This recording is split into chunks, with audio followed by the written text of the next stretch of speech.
Okay. இப்போ political அப்படின்னு சொல்லும்போது நீங்கள் நிறைய உங்களை தயார்படுத்திக்கணும்ல? ஆமாம் சார். பொலிட்டிக்கல்னு வரும்போது நம்ம ஃபுல்லாக தயாரானா மட்டும்தான் உள்ளேயே போக முடியும். அப்போ அது கொஞ்சம் ஸ்ட்ரகிளாக இருந்தது. ஆனால் சுற்றி இருக்கிறவங்க நிறைய சொல்லி கொடுக்குறாங்க, இந்த மாதிரி பண்ணணும் அந்த மாதிரி பண்ணணுன்ற போது அது எனக்கு ஒரு லேர்னிங். இப்போ இருக்கிறது எல்லாமே லேர்னிங் பீரியடாக தான் இருக்குது சார். ஓகே. அதனால மீடியாவில் லாஸ்ட் செகண்ட் வரைக்கும் லேர்னிங் கர்வ் தாங்க. இப்போ சீனியர்லாம் பார்க்கும்போது இன்னும் புதுசாக இருக்குல்ல சார். இப்போ உங்களுடைய அனுபவங்கள்லாம் சொல்லும்பொழுது அதுலேருந்து நம்ம என்ன கற்றுக்கலாம், ஸோ அந்த மைண்ட் செட்டு தான் போகுது.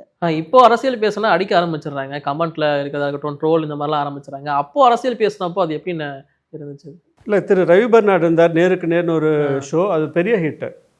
அதுக்கப்புறம் அதை திரு வீரபாண்டியன் அவர் கண்டினியூ பண்ணார், அதுவும் வந்து ஹிட்டு. என்னென்னா வெளிப்படையாக கேள்விகள் வந்து வெளிப்படையான கேள்விகளாக இருக்கும், அதில் இது மறைமுகமும் இல்லாமல் கேட்டுட்டு இருந்தாங்க. அதனால அவங்களுக்கு ஒரு பெரிய ஃபேன் ஃபாலோயிங் இருந்தது. அரசியல் அப்போ பேசுனப்போ வந்து அரசியல் வந்து தைரியமாக பேச முடிஞ்சது. அப்போ வந்து உங்களுக்கு சன் டிவி மட்டும்தான் இருந்தது, அதில் மட்டும்தான் அரசியல் நிகழ்ச்சிகள் வர ஆரம்பிச்சது. அதில் தைரியமாக தான் பேசிகிட்டு இருந்தாங்க சார். ஆனால் இன்னொரு விஷயம் என்னென்னா, இப்போ டெலிவிஷனில் பண்ணும்போது இப்போ நம்ம சரியாக பண்ணுறோம் தப்பாக பண்ணுறோன்றது அது முடித்த பிறகு நம்ம சுற்றி இருக்கிறவங்க அப்படி சொல்லுவாங்க. ஆனால் இப்போ நிறைய பேர் பார்த்துட்டு அவங்களுக்கு பிடிக்கலைன்னா அப்போவே ரொம்ப மோசமான கமெண்ட்ஸை கொடுத்துருவாங்க.